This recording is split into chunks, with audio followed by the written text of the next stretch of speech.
السلام علیکم ورحمۃ اللہ وبرکاتہ۔ الحمد للہ وکفا والصلاة والسلام علی من لا نبی بعدہ۔ اعوذ باللہ من الشیطان الرجیم، بسم اللہ الرحمن الرحیم۔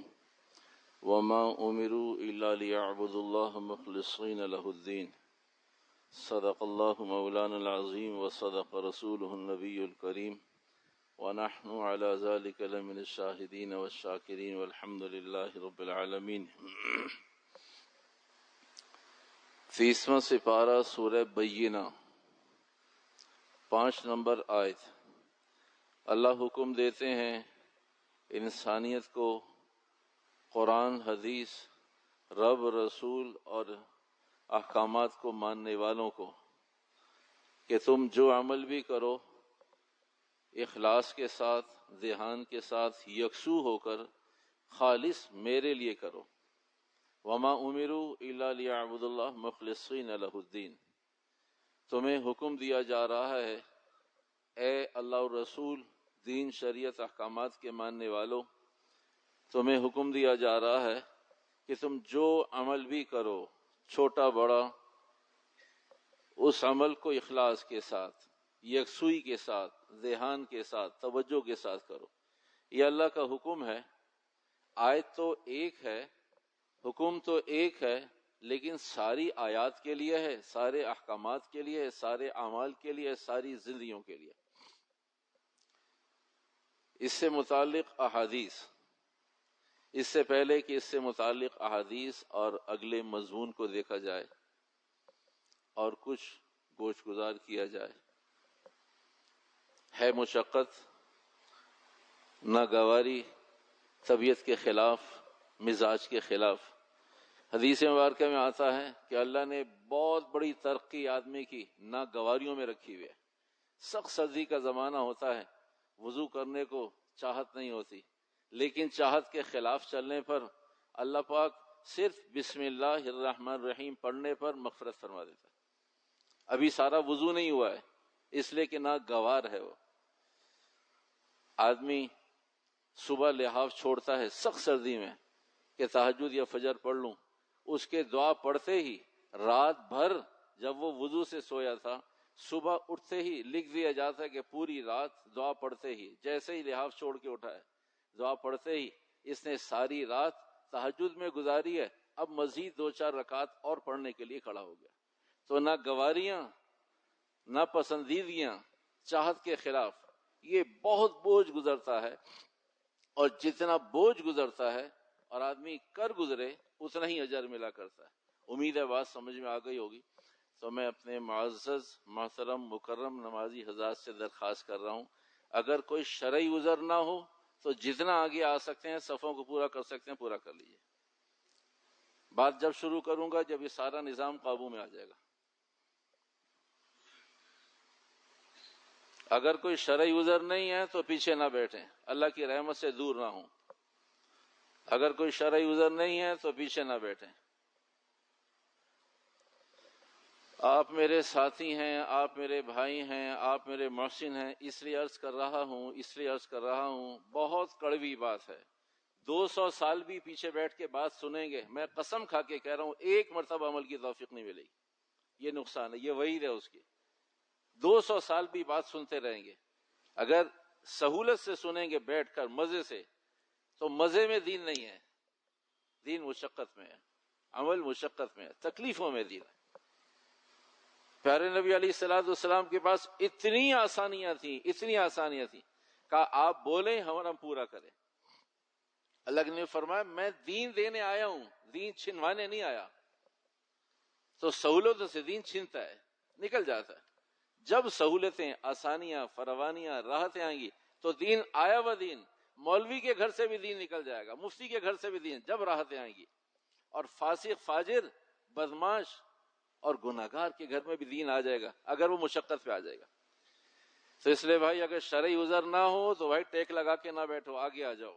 اگر کوئی شرعی عذر نہ ہو، میں ان لوگوں سے کہہ رہا ہوں جو ابھی بھی آخر میں بیٹھے ہوئے ہیں، جو یہ سمجھ رہے ہیں کہ شاید یہ فرشتوں سے گفتگو ہو رہی ہے، اگر کوئی شرعی عذر نہ ہو تو آگے آؤ۔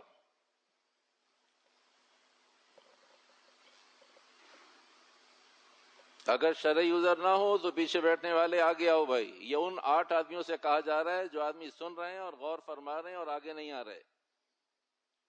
جو لوگ پیچھے بیٹھے ہیں آگے آؤ. وہ اگر کوئی شرعی عذر نہیں ہے تو پیچھے مت بیٹھو, مجمع کے ساتھ مل کر بیٹھو. جہاں مجمع ختم ہو رہا ہے, جہاں صفیں ختم ہو رہی ہے, وہاں بیٹھو. میری تسلی کے لیے, میری تسکین کے لیے, میری خوشی کے لیے نہیں بیٹھو, اپنے اللہ کی رضا کی خوشی کے لیے بیٹھو.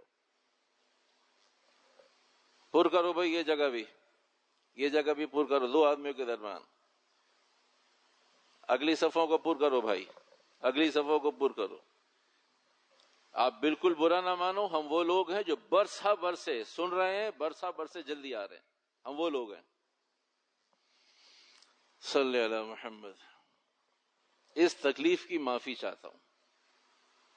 آپ کو یقیناً ناگواری, تکلیف, مشقت, اس تکلیف کی معافی چاہتا ہوں. لیکن میری اور آپ کی ترقی اسی میں چھپی ہوئی. شریعت مطہرہ نے ایک وقت میں 2 مولویوں کو اجازت نہیں دی, ورنہ یہاں بھی کسی کو بٹھا لیتے. یہاں بھی تھوڑی سی جگہ باقی ہے.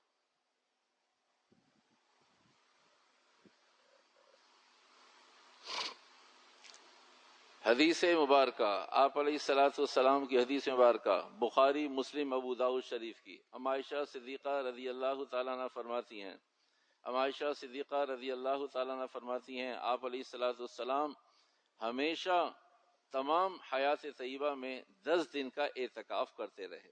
آج کا مضمون یکسوئی, توجہ, اہتمام اعتکاف سے متعلق ہے. مضمون اعتکاف سے متعلق ہے, پھر بھی یکسوئی نہ ہوتی تو دونوں چیزوں میں کوئی توازن پیدا نہ ہوتا, دونوں چیزیں علیحدہ علیحدہ رخوں پہ ہوتی.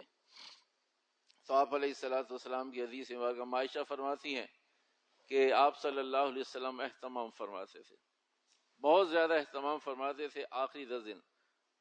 حضرت انس فرماتے ہیں ایک موقع ایسا آیا کہ آپ علیہ السلام کسی عذر, سفر کی وجہ سے 10 دن اعتکاف نہ کر سکے. اگلے سال 10 دن معمول کے اور 10 دن درمیان کے, 3 10 دن ہوتے ہیں ایک رمضان میں. 10 دن درمیان کے, 9 روزوں کے بعد 10ویں روزے کا آپ نے اعتکاف فرمایا, تو 20 دن اعتکاف فرمایا یکسوئی کے لیے. ام عائشہ کی روایت بھی, بہت ساری روایت ہیں, یہ 2 ایسی روایت ہیں جو بہت عام فہم ہے, جس سے سمجھ میں آ جاتا ہے کہ آپ علیہ الصلوۃ والسلام نے اعتکاف فرمایا, اہتمام فرمایا. آج پوری دنیا کے اندر جہاں کہیں بھی 20واں روزہ ہے, پوری دنیا میں کہیں 20واں ہیں, کہیں 21واں ہیں, جہاں کہیں پوری دنیا میں 20واں روزہ ہے, تو وہاں پر آج مسلمان اعتکاف کی نیت سے مغرب کی نماز سے پہلے مسجد میں آ جائیں گے. تو ہم جس محل وقوع کے اعتبار سے پاکستان, ہندوستان, بنگلہ دیش, یہاں بھی آج 20واں روزہ ہے, اور عصر کی نماز کے بعد اور مغرب کی نماز سے پہلے لوگ آ جائیں گے. تو سوال یہ ہے کہ بھائی یہ اعتکاف کس کی ضرورت ہے؟ پہلے تو یہ سمجھ لیجیے اعتکاف کسے کہتے ہیں. اعتکاف کہتے ہیں یکسو ہو جانے کو, متوجہ ہو جانے کو, کسی عمل کو اخلاص, خلوص سے, اہتمام سے, بغیر دائیں بائیں توجہ کے کسی عمل کو کرنے کو اعتکاف کہتے ہیں. یکسو ہو جائیں, متوجہ ہو جائیں, اپنی منتشر صلاحیتوں کو, قوتوں کو ایک جگہ جمع کر لیں, اسے اعتکاف کہتے ہیں. تو یہ اعتکاف صرف معتکف کی ضرورت نہیں ہے, یہ ہر مسلمان کی ضرورت ہے, اس لیے کہ اسے یکسو ہونا ہے, اسے یکسوئی کی زندگی گزارنی ہے. اگر یکسوئی کی زندگی نہیں گزارتا تو وہ دین میں نہیں, دنیا میں بھی خود بھی خراب ہوگا, دوسروں کو بھی خراب کرے. اسے یکسوئی چاہیے. معاشرے میں بے پناہ مسائل رہتے ہیں کہ بھائی بچوں سے کہا جاتا ہے, پڑھنے والوں سے, تم یکسو نہیں ہو پڑھائی میں, تمہاری توجہ مجھے پڑھائی میں نظر نہیں آتی, پڑھائی میں یکسو نہیں ہوتا. بچے سے کہتے ہیں, آپس میں ماں باپ بات کرتے ہیں, یہ بچہ صحیح نہیں چل رہا. ملازم یکسو نہیں ہے کام میں, کہا اس کی توجہ ہی نہیں ہے, اسے یکسوئی کیسے پیدا کریں. شادی ہو گئی, جوان بچہ ہے, بیوی کی طرف توجہ نہیں ہے, کہا بھائی شادی ہوگا, ہم سمجھے تھے شادی کے بعد یہ مسلمان ہو جائے گا, یہ تو ابھی بھی یکسو نہیں ہے, یہ بھی منتشر ذہن کے ساتھ, مختلف آراء کے ساتھ چلتا ہے. جو آدمی بھی, جو مرد بھی, جو عورت بھی, جو عورت مرد سے, اپنے خاوند سے یکسو نہیں, اس کی حیثیت نہیں. جو مرد اپنی بیوی سے یکسو نہیں, اس کی حیثیت نہیں. جو اولاد اپنے ماں باپ سے یکسو نہیں, جو ماں باپ اپنی اولاد سے یکسو نہیں, جو ملازم اپنے آقا سے یکسو نہیں، جو بڑے چھوٹوں سے اور چھوٹے بڑوں سے یکسو نہیں، توجہ نہیں، اہتمام نہیں، التزام نہیں، ان کی قیمت شریعت میں نہیں ہے.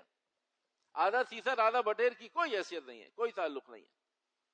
تو یکسو ہونا، اس کا تعلق رمضان سے تو ضرور ہے، اعتکاف کا تعلق رمضان سے تو ضرور ہے، لیکن صرف مسلمان نمازی سے نہیں ہے، صرف روزے دار سے نہیں ہے، ہر مسلمان سے. ہر مسلمان کی ضرورت ہے اسے یکسو ہونے کی تمیز آ جائے، اسے یکسو ہونا آ جائے، اسے پتہ چل جائے یکسوئی اٹینشن کیا ہوتی ہے، کیسے آدمی متوجہ ہوا کرتا ہے. تو یہ اہتمام کرنا میرے بھائیوں اعتکاف کا، یہ اللہ رب العزت کے انعامات میں سے ایک انعامات ہے. اور فضائل تو تھوڑے سے آ جائیں گے. ایک فضیلت یہ سمجھ لیجئے، میرے آپ کے پاس رب کے بعد دین پہنچانے کے لیے نبی اور نبی پر آئی ہوئی کتاب سے زیادہ مضبوط کوئی چیز نہیں ہے. میرا آپ کا ایمان بھی وہی ہے، دین بھی وہی ہے، دنیا بھی وہی ہے، آخرت بھی وہی ہے، اچھائی بھی وہی ہے، سب کچھ وہی ہے. اللہ کے بعد، خالق کے بعد، اس لیے کہ یہ دونوں چیزیں اللہ کے بعد ہیں، نبی بھی اور نبی پر آئی ہوئی کتاب بھی، یہ رب کے بعد کی چیزیں ہیں. رب اصل اور ایک نمبر پر، باقی اللہ نے نبی بھیجے ہیں، انبیاء علیہ السلام. ہمارے پاس جو نبی آیا ہے، ہم خوش قسمت نہیں، انتہا درجے کے خوش قسمت کہ ہمارے پاس آخری خاتم النبیین آیا ہے. تو ہماری خصوصیت بھی اس لیے زیادہ ہے، گناہوں کے ساتھ، نافرمانیوں کے ساتھ ہماری خصوصیت اسپیشلٹی اس لیے زیادہ ہے کہ ہم خاتم النبیین کے امتی ہیں. ہم صرف نبی کے کسی نبی کے امتی نہیں ہیں، نہ، ہم خاتم النبیین، وہ نبی جس نے انبیاء علیہ السلام کے سلسلے کو اللہ کے کہنے پر ختم کر دیا. کبھی اب آپ کے بعد ہم کوئی نبی نہیں بھیجیں گے.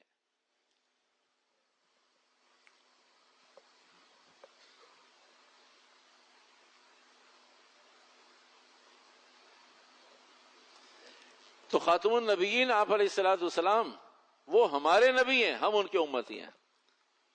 تو پورا دین اللہ کے نبی اور قرآن حکیم کے گرد گھوم رہا ہے. نظام اور نظام حیات وہ قرآن حکیم اور عمل پیرا کر کے دکھایا وہ آپ علیہ السلام. دونوں کا تعلق اعتکاف کے ساتھ ہے. پہلے اعتکاف ہوا ہے، پھر آپ علیہ السلام پر وہی قرآن اترنا شروع ہوا ہے. اعتکاف پہلے ہے، قرآن حکیم بعد میں آیا ہے.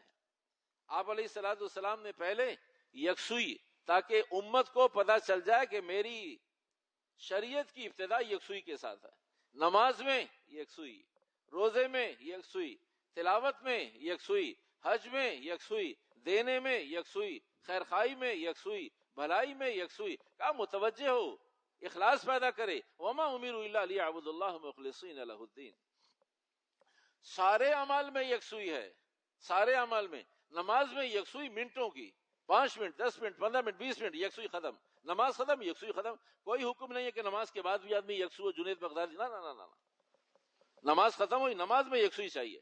تلاوت کر رہا ہے، تلاوت گھنٹوں کی بھی ہو سکتی ہے، گھنٹوں یکسوئی چاہیے. تلاوت ہے یکسوئی کی. دعا گھنٹوں کی ہو سکتی ہے، دعا گھنٹوں کی ہو سکتی ہے، یکسوئی چاہیے. ربنا آتنا، ربنا ظلمنا، ربنا ظلمنا، یہ دعا مانگ رہا ہے، کیا کر رہا ہے یہ؟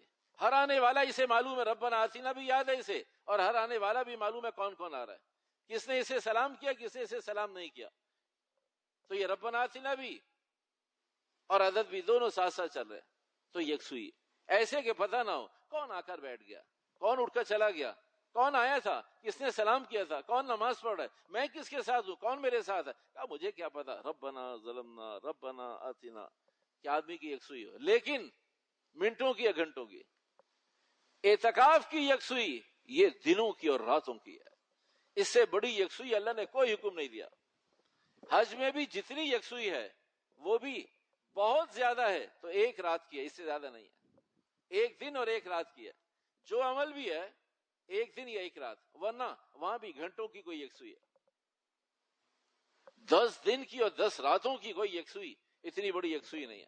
اس یکسوئی کے پیچھے مضمون اور میٹر یہ ہے کہ آپ علیہ السلام نے پہلے یکسوئی امت کو دکھا دی، بتا دی کہ بھئی مجھے اس یکسوئی کی ضرورت نہیں ہے، میں تو پہلے سے اپنی ذات سے رب نے جب سے مجھے دنیا میں مضبوط کیا ہے، بھیجا ہے، پیدا کیا ہے، میں اپنے رب کے لیے یکسو اور خاص ہوں.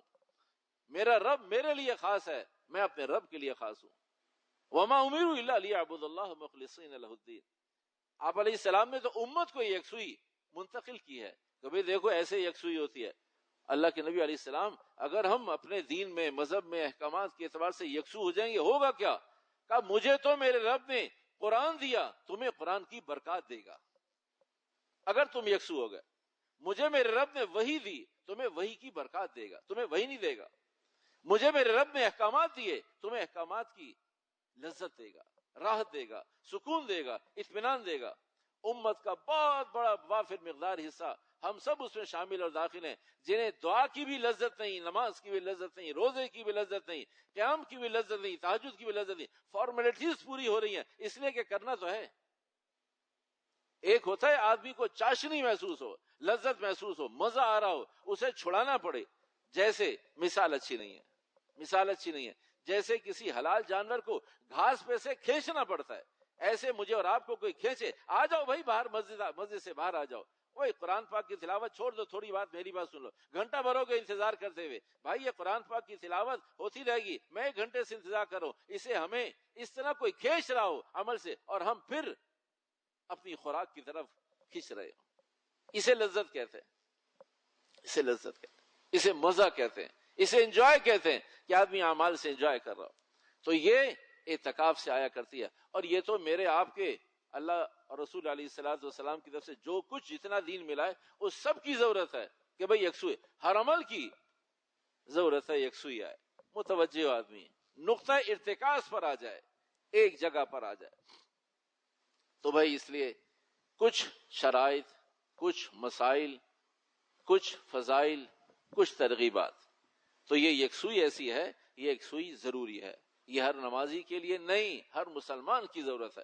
وہ اپنے عمل میں، دین میں، یہ دنیا میں یکسو ہو. اگر وہ یکسو ہے تو پھر دینی رزلٹ بھی ٹھیک ہے، دنیاوی رزلٹ بھی ٹھیک ہے. اگر وہ یکسو نہیں ہے تو دینی رزلٹ بھی خراب ہے، دنیاوی رزلٹ بھی خراب ہے، اس کی پرسنل لائف بھی خراب ہے اگر وہ یکسو نہیں ہے. ہم اسے بہت سارے نام دیتے ہیں کہ یہ یکسو نہیں ہے. شریعت مطہرہ اسے معتکف کا اور یکسو کا نام دیتی ہے. ہمارے پاس بہت سارے نام ہیں اس کے، کہ اس کی توجہ نہیں ہے، اہتمام نہیں ہے، کہاں دیکھتا ہے، کیا کرتا ہے، کہاں بولتا ہے، کہاں جاتا ہے، کہاں رات گزارتا ہے، کیا کر رہا ہے، یہ کہاں خرچ کرتا ہے، کس کے لیے جان مار رہا ہے، کس کے لیے خوش ہوتا ہے، کس سے پریشان ہوتا ہے، کہاں منہ بن جائے. یہ سارے نام ہمارے پاس موجود ہیں، لیکن اللہ اسے یکسوئی سے تعبیر کرتا ہے. بھائی یہ آدمی یکسو ہے. اور دوسری اہم بات، شریعت مطہرہ نے، ہم سب کو معلوم ہے کہ مردوں کے اعتکاف مسجد میں، عورتوں کے اعتکاف گھر میں. عورتوں کا مسجد میں نہیں، مردوں کا گھر میں نہیں، اس لیے کہ یہاں تنہائی ہے. ہر مسجد کے اندر 10 20 50 150 آدمی نہیں ہوتے. کہیں ڈھونڈنا پڑتا ہے ایک آدمی، کہیں ڈھونڈنا پڑتا ہے بوڑھا آدمی، کہیں ڈھونڈنا پڑتا ہے جوان آدمی، کہیں ڈھونڈنا پڑتا ہے مؤذن صاحب کو، کہیں ڈھونڈنا پڑتا ہے، ترغیب دینی پڑتی ہے امام صاحب کو، کسی خادم صاحب کو، بھائی بیٹھ جاؤ، کوئی بیٹھنے والا نہیں ہے. تو تنہائی تنہائی تنہائی یہ انتہائی خراب، خطرناک چیز ہے. اللہ نے اس تنہائی کی ابتدا اور تنہائی کا طریقہ اور سلیقہ اور تمیز اللہ کے گھر میں، اپنے گھر میں کروائی ہے. ورنہ تنہائی یہ بوڑھے کے لیے، بوڑھی کے لیے، جوان کے لیے، مرد کے لیے، آقا کے لیے، غلام کے لیے، چھوٹے کے لیے، بڑے کے لیے، امیر کے لیے، غریب کے لیے، جاہل کے لیے، عالم، سب کے لیے خطرناک ہے. اللہ نے تنہائی کا اجتماعی طور سے، بھائی اچھا ہے کچھ لوگ بیٹھ جائیں، اللہ کے گھر میں بیٹھ جائیں. یہ خوف خدا موجود ہو کہ رات تو ہے، اندھیرا تو ہے، لیکن رب بھی ہے. رات تو ہے، اندھیرا تو ہے، تنہائی تو ہے، کوئی نہیں ہے، لیکن یہ اللہ کا گھر تو ہے. تو یہ تنہائی نہیں سیکھ سکتا آدمی. یہ رب نے جو کچھ سسٹم اور نظام دیا ہے، یہ بہت سوچ سمجھ کے انالائز کر کے دیا ہے. یہ رب کے پاس کسی چیز کی کمی نہیں ہے کبھی کل کو کوئی نظام خراب ہو جائے. سب کچھ سوچ سمجھ کے دیا ہے، سب کچھ کنگھال کے دیا ہے، سب کچھ دیکھ بھال کے دیا ہے. تو یہ تنہائیاں ٹھیک ہو جائیں، تنہائیاں گزارنی آ جائیں، طریقہ اور سلیقہ آ جائے، جملہ اچھا نہیں ہے، تمیز آ جائے، تنہائی میں رہنا آ جائے. تو یہ تنہائی اللہ نے مسجد سے ابتدا کی ہے، رمضان میں. اس سے پہلے اعتکاف آتا ہے 1 رمضان سے. اعتکاف آتا ہے پہلے 20 دن ایکسرسائز کروائی ہے، آنکھوں کو صحیح کرنا سیکھ، صحیح بولنا ٹھیک، صحیح دیکھنا، صحیح بولنا، صحیح پکڑنا، گناہوں سے بچ. 20 دن ایکسرسائز کروائی، کہا اب اس قابل ہو گیا آجا مسجد میں. پہلے دن سے نہیں کہا اعتکاف. کوئی اعتکاف کر لے تو جائز ہے، ناجائز نہیں ہے، پورے مہینہ کا اعتکاف کرے. لیکن سنت الکفایہ وہ آخری عشرے کا ہے، جو آپ علیہ السلام نے جس کا اہتمام کیا. پہلے 20 روزے رکھوائے، پہلے ساری ایکسرسائز کروائی، پہلے سارا اہتمام کروایا، پہلے 20 دن تراویح پڑھوائی، پہلے 20 دن اہتمام کروایا، پہلے 20 دن رونا، سحر میں، افطار میں، درمیان میں، تلاوت میں، موقع پر، دینے لینے کے موقع پر، توبہ استغفار کے ساتھ 20 دن. جب یہ دیکھے واقعی اب یہ سیدھا اور مسلمان ہو گیا، کب آ سکتے ہو، آنا چاہتے ہو تو آ جاؤ. تو 20 دن کے بعد اور پھر اسے یکسوئی اور تنہائی کا سلیقہ اور طریقہ سکھایا. تو یہ ضرورت ہر مسلمان کی ہے، ہر مرد کی، ہر عورت کی ہے. اسی لیے اللہ نے جن جن احکامات میں جہاد سے متعلق احکامات ہیں، امامت سے متعلق احکامات ہیں، اختیارات سے متعلق احکامات ہیں، عورتوں کو نہیں دیے. عورتیں کریں گی تو انہیں اجر ملے گا، لیکن اعتکاف کا حکم عورتوں کے لیے بھی ہے. حضور علیہ السلام فرماتے ہیں میں بھی اہتمام کرتا ہوں، عورتوں سے کہتا ہوں بھائی تمہاری مسجد تمہارا گھر ہے، تم یہاں اہتمام کرو، تاکہ امت کی عورتیں، نیک پارس عورتیں خیال کریں کہ بھئی ہم تو ویسے ہی نیک ہیں، ہمیں کیا ضرورت ہے. کہا عائشہ سے زیادہ نیک تو نہیں ہے، حضرت فاطمہ سے زیادہ نیک تو نہیں ہے، حفصہ اور سودا سے زیادہ نیک تو نہیں ہے، ام حبیبہ سے زیادہ نیک تو نہیں ہے. کہا جب وہ کر سکتی ہیں. خود آپ علیہ السلام نے امت کو سبق، تعلیم، ترغیب کے لیے کہا بھئی میں نے بھی یہ کیا ہے تاکہ امت سمجھ لے کہ جب نبی بھی کرتا ہے تو کوئی خاص عمل ہوگا، کوئی بہت اہتمام کا عمل ہوگا، ہلکا نہ لیا جائے اسے. تو بھئی اعتکاف کے حوالے سے ایک مسلمان سمجھدار پاکی کی نیت کر کے، اعتکاف کی نیت کر کے پاکی کے ساتھ روزے کی حالت میں مسجد میں آ جائے، اس کی اعتکاف کی نیت ہو گئی. مسلمان ہو، سمجھدار ہو، مسلمان ہو، سمجھدار ہو، پاک صاف ہو، ناپاک گندا نہ ہو، روزے کی حالت میں آئے، نیت کر کے آئے اور صحیح وقت پر آ جائے، بس اعتکاف کی نیت ہو گئی. یہاں بھی جتنے لوگ بیٹھے ہیں یا جہاں تک آواز پہنچ رہی ہے، اگر وہ اس جملے کو سن کر انہوں نے میرے الفاظ کو نہ دہرایا ہو اور اس کی نیت کر لی کہ ہم نے بھی ان ساری شرائط کے ساتھ کیا ہیں، کہا جو مولوی صاحب نے بولا ہے وہ شرائط کے ساتھ میں بھی نیت کرتا ہوں یا کرتی ہوں، تو آج مغرب سے پہلے سب کی نیت ہو گئی. اب جو بیٹھنا چاہے وہ بیٹھ جائے. الفاظ کا دہرانا ضروری نہیں ہے، الفاظ نیت نہیں ہے، اندر کا ارادہ قصد نیت ہے. جو لوگ بیٹھنے والے ہیں وہ بھی، اور اگر جو ابھی ارادہ نہ ہو اور اللہ کا نظام، اللہ کی قبولیت آ جائے، NOC آ جائے اور آدمی بیٹھنا چاہے، تو یہ جو میں نے الفاظ دہرائے ہیں اس پر آپ کی اور میری نیت ہو گئی، بیٹھنا چاہے بیٹھ جائے، نہ بیٹھنا چاہے نہ بیٹھ. ہے بہرحال سنت علی الکفایہ، فرض اور واجب نہیں ہے، فرض اور واجب نہیں. تو بھائی اس اعتکاف کے فضائل میں سے یہی بہت کافی ہے کہ پہلے اعتکاف ہے، پھر سارا قرآن حکیم آیا ہے. اللہ کے نبی پر جو کچھ اترا ہے، تو 27ویں کی رات، 27ویں شب، پورا 20 دن گزرنے کے بعد آخری عشرہ شروع ہوا. آخری عشرے کے بھی 6 دن گزر گئے، 27ویں شب آئی، لیلۃ القدر ہے. آپ علیہ السلام نے محسوس کیا کوئی غیر معمولی چیز ہے. یا ایھا المزمل، یا ایھا المدثر والے کوئی فرشتے اور اقرأ باسم ربک الذی خلق والے فرشتے، کوئی ایسی غیر معمولی، غیر مرئی طاقت ہے جو مجھے دبا رہی ہے اور کہتا ہے اقرأ باسم ربک الذی خلق. خوف بھی ہے اور اطاعت بھی ہے، اقرأ باسم ربک الذی خلق بھی پڑھ رہے ہیں. ابتدا ہو گئی، کہا اس لیے کہ اعتکاف کا اکثر حصہ گزر گیا ہے، 7 دن 6 دن گزر گئے تھے. کہا اب آپ پڑھیے. اب آپ نے اللہ سبحانہ تعالیٰ نے آپ کو قرآن دینے کا فیصلہ کر لیا. تو اعتکاف میں اگر آدمی سنجیدگی کے ساتھ، اپنے وقت کے التزام اہتمام کے ساتھ، اللہ کی رضا کے لیے ذہان اور اللہ کے خوف سے، تو اللہ سبحانہ تعالیٰ کا وعدہ ہے کہ وہ کچھ اللہ عطا فرمائے گا جو شاید صدیوں میں کسی کو نہ ملا. اس لیے کہ فضائل ایسے ہیں. ایک آدمی سب کچھ چھوڑ کر، توڑ کر، منہ موڑ کر اللہ سے جڑنے کے لیے جوڑ کر آ جاتا ہے، اللہ کو کتنا رحم اور ترس آئے گا. سب کچھ چھوڑ دیا، سب کچھ موجود ہے. فاقہ نہیں تھا اس لیے نہیں آیا، گھر نہیں تھا اس لیے نہیں آیا، کوئی پوچھتا نہ تھا اس لیے نہیں آیا. اس لیے آیا کہ پوچھنے والے موجود تھے، خدمت کرنے والے موجود تھے، اسباب موجود تھے، راحتیں موجود تھیں، سہولتیں موجود تھیں. صرف اللہ کے شوق میں، اللہ کے گھر میں ایک آدمی اہتمام کرتا ہے، آ جاتا ہے، آ گیا. کہا فرشتے ڈھونڈتے پھرتے ہیں اعتکاف والے کہاں بیٹھے. حدیث مبارکہ میں فرشتے کہتے ہیں یہ ہمارے جیسے لوگ ہیں, یہ ہمارے جیسے لوگ مسجد میں 10 دن کے لیے آ گئے ہیں, بس ان کے ساتھ ساتھ لگے رہتے ہیں. بیمار ہو جاتے ہیں تو مزاج پرسی کرتے ہیں, کوئی کام آگے پیچھے ہو جائے تو ان کی مدد کرتے ہیں, کوئی چیز گم ہو جائے تو ڈھونڈنے میں لگ جاتے ہیں, مصافحہ کرتے ہیں, دعائیں کرتے ہیں, رحمت کی دعائیں کرتے ہیں. اے اللہ یہ بہت سارے نئے نئے لوگ ایسے ہیں جن کے اوصاف ہمارے جیسے ہیں, یہ مسجد میں آ گئے ہیں, یہ ہمارے جیسے لوگ ہیں. فرشتے بھی ان میں گھل مل جاتے ہیں. جو اعمال نہ کر سکیں ان اعمال کی بھی توفیق مل جاتی ہے. باہر نہیں جا سکتے, کوئی خیر کے کام کرتے تھے رمضان سے پہلے, اعتکاف سے پہلے, اب نہیں کر رہے, بغیر کیے اللہ نے لکھ دیے, بغیر کیے اللہ نے لکھ دیے. اللہ کے مہمان ہیں, براہ راست اللہ کے مہمان ہیں, براہ راست اللہ کے مہمان ہیں.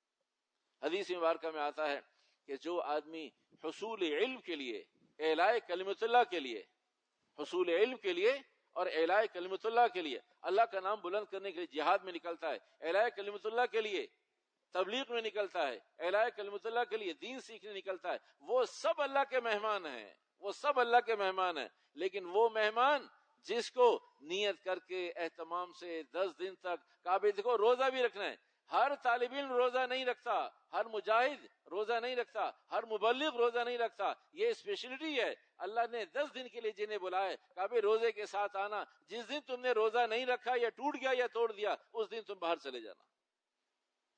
روزے کے ساتھ تمہارا اعتکاف چاہیے, دن میں بھی چاہیے رات میں بھی چاہیے, یہ یکسوئی چاہیے, دھیان چاہیے, التزام چاہیے, خوف چاہیے, خشیت چاہیے, تقوی چاہیے, طہارت چاہیے, دینداری چاہیے, اخلاق چاہیے, بھلائی چاہیے.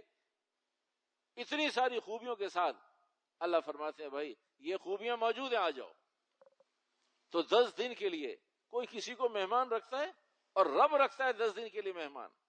میری آپ کی سعادت یہ ہے, پہلے بھی کئی مرتبہ ہم نے عرض کیا, ایسی صورت میں بھائی اگر میں اور آپ کسی شرعی عذر کی وجہ سے, طبیعت کی وجہ سے, جائز ہے نہ بیٹھے, کوئی حرج کی بات, لیکن کم از کم آتے جاتے معتکفین کی خیر خبر تو لے سکتے ہیں. بھائی کوئی پریشانی تو نہیں ہے, کوئی کام تو نہیں ہے, جو جس محلے میں ہے کہ بھائی کوئی کام ہو تو مجھے بتا دینا. اگر کوئی ایک آدمی کوئی ایک کام بھی نہ کرے لیکن معتکف سے پوچھ لے کوئی کام تو نہیں ہے, کوئی کام ہو مجھے بتانا, اس جملے پر بیٹھنے والے کا اجر اپنا اور پوچھنے والے کا 10 دن کا اجر اپنا مل گیا, اس لیے کہ اس نے خدمت کی. حدیث مبارکہ میں آتا ہے مجاہد کو تیار کرنے والا مجاہد ہے, مبلغ کو تیار کرنے والا مبلغ ہے, حافظ کو تیار کرنے والا اجر کے اعتبار سے حافظ ہے, عالم کو تیار کرنے والا اجر کے اعتبار سے عالم ہے. اس لیے کہ الدال الخیر کفاعلی, ہمت دلائی, حوصلہ دلایا, توجہ دلائی, بتا دیا, سمجھا دیا, چلا دیا, اہدنا الصراط المستقیم. تو بہت آسان مسئلہ ہے. بیٹھنے والے ضرور بیٹھیں, جو لوگ نہ بیٹھیں کسی بھی عذر کی وجہ سے, کوئی عذر نہ ہو تب بھی جائز ہے نہ بیٹھیں, کوئی فرض اور واجب نہیں ہے, لیکن کم از کم حوصلہ افزائی تو ہو سکتی ہے کہ بھائی آپ ہمارے محسن. شرعی ایک مسئلہ بتا رہا ہوں, شرعی ایک مسئلہ بتا رہا ہوں. اگر مجھے اور آپ کو کوئی کچھ دے دے, محبت پیار سے ہدیہ تحفہ دے دے, تو ہمارے اندر احساس اور احسان کا کسی درجے میں کوئی خیال ہونا چاہیے یا نہیں؟ چلو بھائی نہیں ہونا چاہیے, ہم دوبارہ نہیں پوچھیں گے, اس لیے کہ خاموشی نہیں ہونا چاہیے. چلے بھائی شرعی فقہی مسئلہ یہ کہ ہونا چاہیے. شرعی فقہی مسئلہ یہ ہے کہ احساس ہونا چاہیے, احسان کا بدلہ احسان کے ساتھ ہونا چاہیے. ہم مانیں یا نہ مانیں, ہم مانیں یا نہ مانیں, جو جس مسجد کا باسی اور رہائشی ہے, اعتکاف والوں نے اس پر احسان کیا ہے, اس کے رب نے کہا ہے, وہ قسی القلب ہونے کی وجہ سے نہ مانے کوئی بات نہیں, لیکن ہے وہ محسن بیٹھنے والا, اس پر احسان کیا جو نہیں بیٹھا.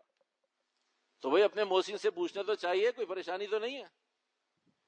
اپنے محسن سے, ایک آدمی نے احسان کیا ہم پر کہ بھئی آپ کرو موج, گھومو پھرو, دن اور رات میں ساری خریداریاں کرو, آپ پر کوئی پابندی نہیں ہے, جس طرح چاہے جہاں مرضی افطار پارٹیوں میں جاؤ, نمازیں آگے پیچھے ہوں, کوئی غم کی بات نہیں ہے. میں آپ کی طرف سے اعتکاف میں بیٹھ گیا ہوں, اس نے ہمیں ریلیکس دیا اور ہم اس کے احسان کو قبول نہیں کر رہے. یہ تو ہمارے اندر کا گند ہے, گند, یہ اندر کا گند ہے. جو اعتکاف میں بیٹھنے والوں کو ہم اپنا محسن نہ سمجھے اور ان سے قریب نہ ہوں, ان سے پوچھے نہیں, کوئی کام کوئی چیز ہم ڈھونڈتے پھرے, تلاش کر, کوئی کام ایک تو بتا دو بھائی, ایک 10 دن کے اندر کوئی چیز میں کچھ لا دوں, کوئی باہر سے لے آؤں, تمہارے گھر سے کوئی سامان لانا ہے, کوئی کام ہے, کوئی ضرورت ہے, کوئی پریشانی ہے, ایک دفعہ تو آدمی پوچھ لے, ایک دفعہ تو ناک نیچی کر لے, ایک دفعہ تو سر نیچے کر کے کہ یہ میرا محسن ہے, میں اسے پوچھ لوں, یہ میرا پڑوسی ہے, یہ میرا دوست ہے, یہ میرا بھائی ہے, یہ میری بلڈنگ کا آدمی ہے, ایک دفعہ تو پوچھ لوں, نہ چاہتے ہوئے بھی پوچھ لوں, شریعت کا حکم سمجھ کے پوچھ لوں کہ بھائی یہ ہمارے محسن ہیں, انہوں نے ہم پر احسان کیا ہے. تو بھائی کچھ شرائط اور بھائی کچھ مسائل مستورات بھی گھروں میں بیٹھتی ہیں اعتکاف کے اندر, ان کو بھی مسائل کی بہرحال ضرورت ہوتی ہے. پہلا مسئلہ فرق عورت اور مرد کے اعتکاف میں بیٹھنے میں کہ یہ طے شدہ ہے آپ علیہ الصلوۃ والسلام سے زیادہ محفوظ, مقدس, مکرم, معظم مسجدیں آج کی نہیں ہیں, وہاں عورتوں کو نہیں بیٹھنے دیا گیا. آپ علیہ السلام نے اپنی موجودگی میں بھی مسجد میں آنے اور رکنے اور اعتکاف کرنے کی اجازت نہیں دی. تو بھائی آج کے زمانے میں اتنے فتنے ہونے کی, اگر یہ دین کا حصہ ہوتا تو اللہ کے نبی اجازت دے دیتے. اگر اس وقت اجازت نہیں تھی اور آج اجازت ہے تو کوئی اللہ کے نبی سے زیادہ سمجھدار بننا چاہتا ہے جو عورتوں کو مسجد میں آنے کی اجازت دیتا ہے کہ اعتکاف کریں 10 دن. شریعت نے نماز پڑھنے کی اجازت دی ہے, اجازت ہے. شریعت نے درس و تدریس کی اجازت دی ہے, سبق پڑھنے کی اجازت, آئیں گھنٹہ 2 گھنٹہ علم حاصل کریں جائیں. راتوں کا قیام, اللہ کے نبی علیہ السلام کا زمانہ سب سے زیادہ خیر القرون قرنی ثم الذین یلونہم ملا ہوا, ثم الذین یلونہم ملا ہوا. اللہ کے نبی کا زمانہ سب سے اچھا, پھر اس کے بعد وہ جو اس کے ساتھ ملا ہوا ہے. اللہ کے نبی کے ساتھ سب سے اچھے لوگ, پھر وہ جو ان کے ساتھ ملے, پھر وہ جو ان کے ساتھ. زمانہ بھی اسی طرح ہے, لوگ بھی اسی طرح. ہمارا نمبر کون سا ہے؟ ہم اللہ کے نبی علیہ السلام کے ساتھیوں کے ساتھ کہاں ملے ہوئے ہیں؟ زمانے کے اعتبار سے ہمارا زمانہ کہاں ہے؟ افراد کے اعتبار سے, شخصیات کے اعتبار سے, اجسام کے اعتبار سے, اشخاص کے اعتبار کہاں کھڑے ہیں ہم؟ اس کے باوجود 14 سال کے بعد عورتوں کو اعتکاف کے لیے صلی علی محمد. انتہائی خطرہ, انتہائی خطرہ, انتہائی فساد کی بات ہے. تو عورت اعتکاف کرے نہ کرے وہ گھر ہے اس کے لیے, اس کی مسجد اس کا گھر ہے. مرد مسجد میں, گھر میں نہیں, عورت گھر میں, مسجد میں نہیں. دوسرا فرق, عورت اجازت لے کر بیٹھے گی, مرد کو اجازت کی ضرورت نہیں ہے. اگر کسی کے ماں باپ نے, کسی کی بیوی بچوں نے, کسی کے چچا ماموں تایا نے اجازت نہ دی, اچھی بات نہیں ہے, بڑوں کی ماننی چاہیے, لیکن پھر بھی اعتکاف جائز ہو جائے گا. لیکن اگر عورت بغیر اجازت کے بیٹھے گی, ماں باپ کی اجازت کے بغیر یا خاوند کی اجازت کے بغیر بیٹھے گی, تو ایسی صورت میں عورت کا اعتکاف نہیں ہوگا. مرد بھی ناپاک ہو سکتا ہے, مرد وقتی ناپاک ہوتا ہے, فوراً پاک ہو جائے گا, نہا دھو لے گا. اگر عورت کسی موقع پہ ناپاک ہو گئی, اسے اعتکاف سے اٹھنا پڑے گا. مرد کے پاس ایسی مسجد ہے جہاں پر جمعے کی نماز نہیں ہوتی, تو وہ جمعے کے لیے کسی بڑی مسجد میں چلا جائے گا. لیکن عورت کے لیے اپنے گھر میں ہی ساری نمازیں پڑھے گی. اگر کہیں موقع ہوگا تب بھی کہیں باہر نہیں جائے گی نماز پڑھنے کے لیے, یہاں تک کہ جمعہ پڑھنے بھی نہیں جائے گی. اگر قریب مسجد ہو تب بھی نہیں جائے گی. ہاں, اپنی 4 دیواری میں اور اس مسجد میں جہاں پر اسے سجدے کے لیے مسجد بنائی ہے, وہاں بیٹھ کے چھوٹے موٹے کام کر سکتی ہے. اگر کسی عورت کے پاس, اعتکاف میں بیٹھی عورت کے پاس افراد ہیں جو گیٹ پر جائیں, افراد ہیں جو فون اٹھائیں, افراد ہیں جو کھانا پکائیں, پھر اس کے لیے اچھا نہیں ہے, پھر جائز نہیں ہے کہ وہ گیٹ پر جا کے دیکھ رہی ہے, فون اٹھا کر پوچھ رہی ہے. اگر افراد نہیں ہو تو پھر اس کی گنجائش ہے. کھانے پکانے میں مدد, سینے پر ہونے میں مدد, فون اٹھانے میں مدد, گیٹ کھولنے میں مدد, اس صورت میں جب کوئی اور آدمی نہ ہو, کوئی حادثہ ہو سکتا ہو, تو اس کی اجازت ہے. تو بھائی یہ اعتکاف اللہ سبحانہ وتعالیٰ کی طرف سے بڑی نعمتوں میں سے ایک نعمت ہے. اس کا اہتمام گویا کہ آدمی اپنی ترقی کی طرف چلا کرتا ہے, اپنی ترقی کی طرف چلا کرتا ہے. اس لیے بہت سارے اعمال اعتکاف معتکفین سے متعلق ایسے ہیں کہ جب انشاءاللہ الرحمن اس وقت فضائل کے اعتبار سے جتنا معتکف کو اپنے لیے, پوری انسانیت کے لیے توبہ کرنے کی, استغفار کرنے کا موقع ملا کرتا ہے, شاید ساری کائنات میں کسی کو اتنا موقع نہ ہو. اتنا موقع کائنات میں کسی کے پاس نہ ہو, خود روزے دار کے پاس بھی نہیں ہے جتنا معتکف کے پاس. تو ہم اور آپ معتکف سے اپنی دعاؤں کی درخواست کریں کہ بھئی تمہارے پاس کھلا وقت ہے, اللہ جزائے خیر دے, وہی ایک دعا ہماری بھی قبول کروا دو, تمہارے پاس موقع موجود ہیں. تو اس واسطے میرے محترم, یہ اعتکاف, معتکف, یہ اللہ کا ایسا نظام ہے, ایسا تعلق ہے, اس سے پوری قوم کے اندر امن, سکون, اطمینان, جماؤ, ٹھہراؤ پیدا ہوگا. جتنے زیادہ لوگ مسلمانوں میں اعتکاف میں بیٹھیں گے اتنے افراد یکسو ہوں گے، جتنے مسلمان یکسو ہوں گے اتنے شعبے یکسو ہوں گے، جتنے شعبے یکسو ہوں گے اتنے شہر اور ملک یکسو ہو جائیں گے۔ یکسوئی نہیں، جب یکسوئی نہیں تو عبادات میں بھی یکسوئی نہیں، نماز میں بھی یکسوئی نہیں، عبادات میں بھی یکسوئی نہیں۔ تو اس یکسوئی کے سیکھنے کے لیے، جاننے کے لیے، تربیت کے لیے اللہ پاک توفیق دے۔ اس سال اللہ توفیق دے، اس سال ہمت کرے، نہیں توفیق دے تو کم از کم، اور ابھی فوری طور سے ممکن نہیں تو کم از کم آدمی اس بات کی نیت اور قصد کر سکتا ہے، اہتمام کر سکتا ہے۔ آخر میں بھائی ایک اعلان، وہ اعلان یہ ہے کہ بھائی ایک ہے شبینہ اور ایک ہے قیام اللیل۔ شبینہ ہوا کرتا ہے نفل میں اور قیام اللیل ہوا کرتی ہے تراویح میں۔ تو ہمارے یہاں بھی اس کا اہتمام ہوتا ہے تاکہ بھائی شبینے کی طرف، خلاف سنت ایک عمل ہے، اس کی طرف ہماری آپ کی توجہ نہ ہو، ہم بھی سنت میں یکسو ہو جائیں۔ تو بھائی جو بھی ہمارے محلے کے حفاظ ہوں، کوئی دوسرے ساتھی بھی ہوں، کوئی حرج کی بات نہیں ہے، تو بھائی اس کے لیے کوشش کرتے ہیں 1 گھنٹہ، 1.5 گھنٹہ، 2 گھنٹے، تاکہ وہ خصوصاً نئے بچے، نئے حفاظ جو کل کو جنہوں نے مصلے سنبھالنے ہیں، ان کی ہمت ہو جائے۔ اور یہ بات بہت طے شدہ سی ہے، اور انشاءاللہ ضرور آپ اس بات کو سمجھیں گے کہ اگر حافظ قرآن بھی تراویح جب تک نہیں پڑھاتا وہ بھی نماز پڑھنے کی ہمت نہیں کر سکتا۔ حافظ ہونے کے سارا قرآن یاد ہے لیکن اس نے کبھی نماز پڑھائی، تراویح کا اہتمام نہیں کیا، اس کے اندر بھی وہ ہمت نہیں ہوگی، حافظ قرآن ہو کر بھی نماز پڑھاتے وقت پریشان ہوگا۔ تو بھائی تراویح کے قابل ہو جائے، کل کو نمازوں کے قابل ہو جائے، مصلی سنبھالنے کے قابل ہو جائے۔ تو اس لیے سنت طریقے پر تربیت بھی کرنی ہے، ہم نے سب میں ایک دوسرے کی معاون بھی بننا ہے، لیکن سنت کے راستے سے، نہ کہ خلاف سنت کے راستے سے۔ تو بھائی قیام اللیل جو بھی حفاظ پڑھا کرتے ہیں وہ 2 یا 4 رکعت تراویح کی چھوڑ دیتے ہیں، پھر اہتمام ہوتا ہے۔ تو اس کے لیے جو ساتھی بھی اہتمام کرنا چاہیں ہمارے پاس یہاں انتظام ہے، تاکہ قیام اللیل کو بھی رواج دیا جائے، اور وہ سارے حفاظ جنہیں گاہے بگائے ہر جگہ پڑھنے کا موقع نہیں ملتا یا اپنی عمروں کے اعتبار سے چھوٹے ہیں، تو بھائی چھوٹے بڑے جو بھی حفاظ ہوں ان کی نظم، ان کے ترتیب انشاءاللہ الرحمن ضرور بنائیں گے۔ تو بھائی قیام اللیل کے حوالے سے محمد بن قاسم مسجد میں اس کا اہتمام ہے، جو حفاظ قریب کے ہوں یا دور کے ہوں اس سے بحث نہیں ہے، نظم میں شامل